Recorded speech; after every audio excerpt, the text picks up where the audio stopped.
مش باين صح؟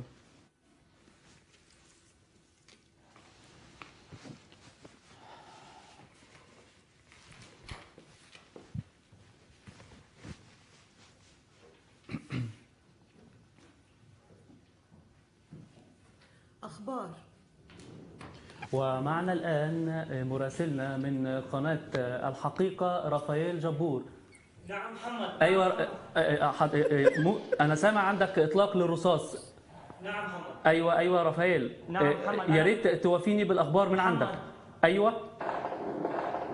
محمد أيوة أنا رافائيل. تحت قصف وإطلاق نار كثيف محمد. واضح. يا ريت تقول لي أهم الأحداث عندك، عدد القتلى. رافائيل مات. انقطع الاتصال برافائيل جبور. كما قام قوات الأمنية ورجال الإطفاء بإطفاء حريق هائل من غابات جنوب إفريقيا نظرا لارتفاع درجات الحرارة. غنى. ما تصبرنيش بوعود وكلام معسول وعهود، أنا ما صبرت زمان على نار وعذاب وهوان، وهي غلطة ومش هتعود، ولو ان الشوق موجود وحنين اليك موجود، اي غلطة صبرني الحب كتير وداريت في القلب كتير، ورضيت عن ظلمك لكن كل ده كان له تأثير، والقرب قسى وراني، القرب قسى وراني، والبعد أرحم بكتير، ولقيتني وأنا بهواه خلصت الصبر معاه، ولقيتني وأنا بهواه خلصت الصبر معاه، وبأملي بعيش ولو إنه ضيع سني. كرتون. هيا ماجد هيا ماجد هيا ماجد. هل سأسدد الركلة المزدوجة؟ هل سيفعلها ماجد وسيفوز؟ ترى هل سيفعلها كابتن ماجد ويفوز على كابتن بسام؟ هذا سوف نعرفه في الحلقة القادمة. كابتن ماجد عاد إليكم من جديد. الكابتن ماجد أخبار. عاد من جديد. كما قام فريق برشلونة بالفوز على فريق ريال مدريد في تصفيات الأمم الأوروبية بنتيجة 4-0، كما قام على الصعيد العالمي دراما.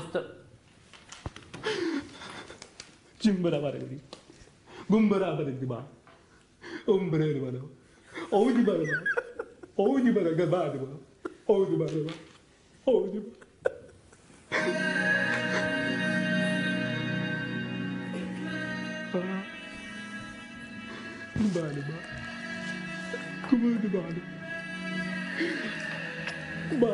غنى. أهو ده اللي صار وادي اللي كان ملكش حق تلوم عليا ازاي يا سيدنا، وخير بلادنا ماهوش في ايدنا، قولي على الاشياء تفيدنا وبعدها لوم عليا، خفيف الروح بتعاتب برمش العيني والحاجب خفيف الروح. صينة. شكرا. ميرسي.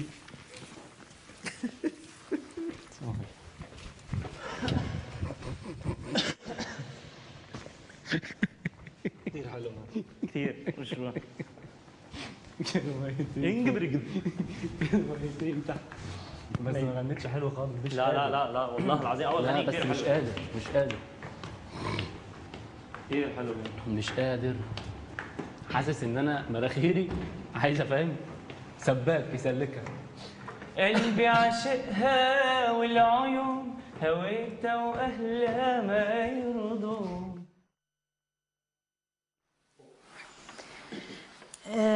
رح بلش بالصوت بالغنى عند محمد. اليوم محمد غنى كتير حلو، ولكن انا الملاحظتين ثلاثه اللي عندي هون هو بالنسبه للنزال يلي بعدني عم بسمعه اخف شوي والصوت اريح من هيداك الاسبوع ايفال الجمعه الماضيه، بس بعده موجود النزال خصوصا بالنوتات العاليين. على النوتات العاليين بعد في شويه شد وناقص شويه تجويف بالصوت، ولكن الغنى منيح. الصوت بالحكي بالاكتس الديفرنت اكتس يلي انعملوا ان كان بالاخبار او بالكرتون او بالمسلسل الفيلم، كل مره محمد كان عم يعطينا صوت شكل تيغير الكاركتر. اداؤه بالحكي عم بيكون حلو لانه مع تغيير الصوت في انتربريتاسيون، وهذا الشيء انا لقيته كثير حلو بالافعال اليوم عند محمد. محمد كان كتير منيح اليوم، وهلا على الاكران على التلفزيون كان عم يطلع دغري، نحن عم نتفرج، كان عينيه فيكس مطرح. هي شغله منيحه عنده. هلا في شغله بالغنى صار عم بيغني احسن، بس في شغله لاحظتها، كل ما بده يبلش تيغني بزيح رقبته راسه عن جسمه، بيجيبهم لقدام وبيبلش يشد لقدام. هي شغله ما منيحه عند محمد، بدنا نرجع نشوفها عن جديد. مدري ليه، لانه بيكون مشنج خايف، يمكن هيدي علامه خوف، بس هي لازم تنتهي نهائيا. اذا ما بينتبه لها ما بيتقدم، بيضل سون نزال. هلا في شغله كتير عجبتني بالنوفيل الرياضيه، ومزبوط كل يلي بيعطوا النوفيل الرياضيه صوت بيحكوا نزال. هي كانت كتير حلوه عنده وممثل.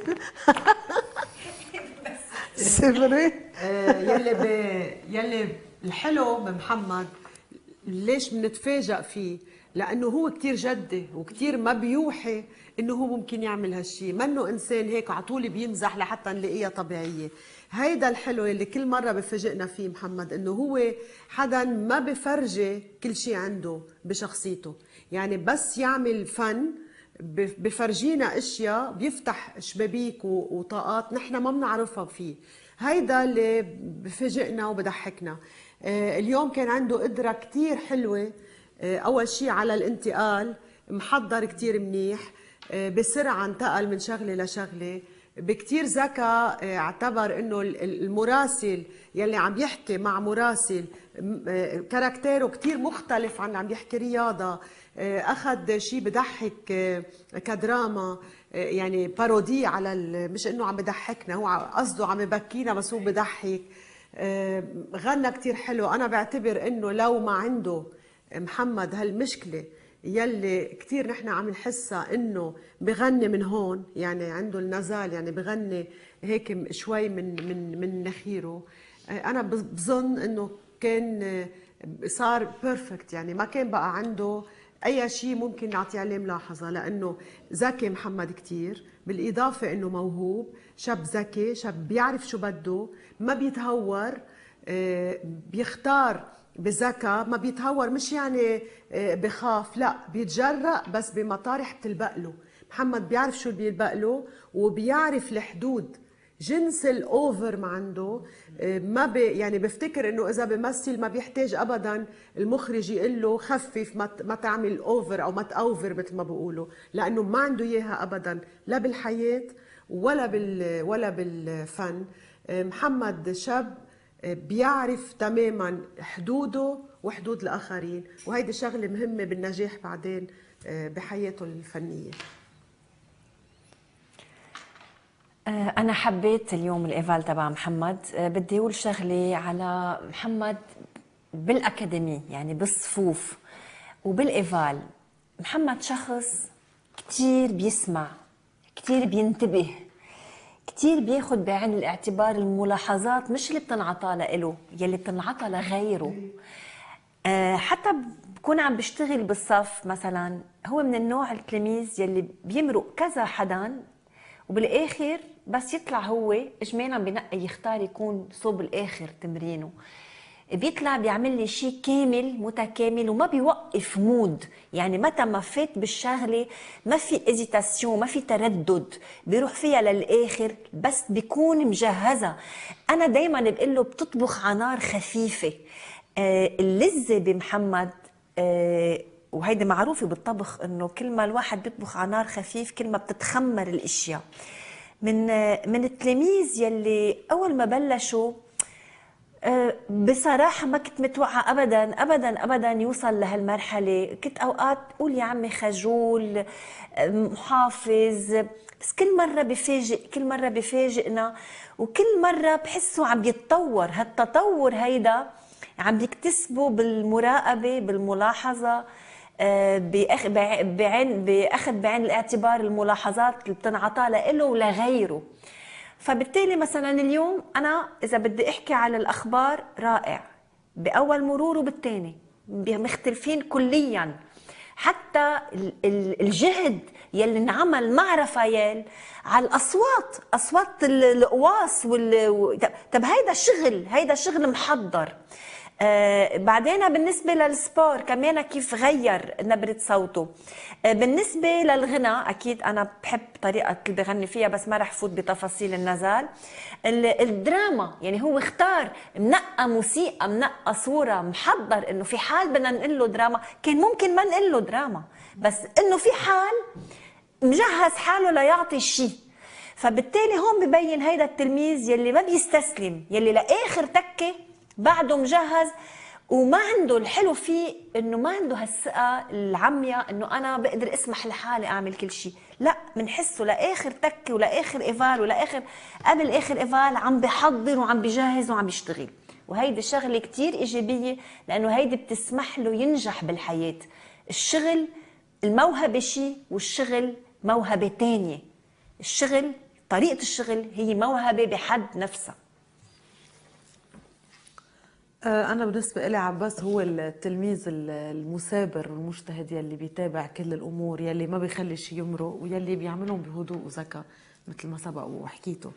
أنا بحب صوته لمحمد، بحب كيف بيغني، ولكن ببعض الأحيان بحس إنه كأنه بيضب صوته لجوا. هيدي الشغلة يلي أنا مش كتير بحبها، لأنه عنده قصص كتير حلوة بيعملها، أنا بحاجة إني أشوفها كلها، مش بحاجة يخلي شيء جوا. يعني غير هالموضوع بحب اختياراته للاغاني، بحب الالوان اللي بيغنيها، بحب الطابع يلي بيعطي، يعني بيعطي رقي بالمغنى وقتها بنسمعه. هذا الشيء كتير حلو. اكيد مع الوقت محمد رح يقدر يتخطى هيدا الخجل بالغناء باخراج الصوت، وكمان هيدي شغله بدها كنترول، بدها تركيز، بتخيل انه هو قادر يعملها بكل سهوله.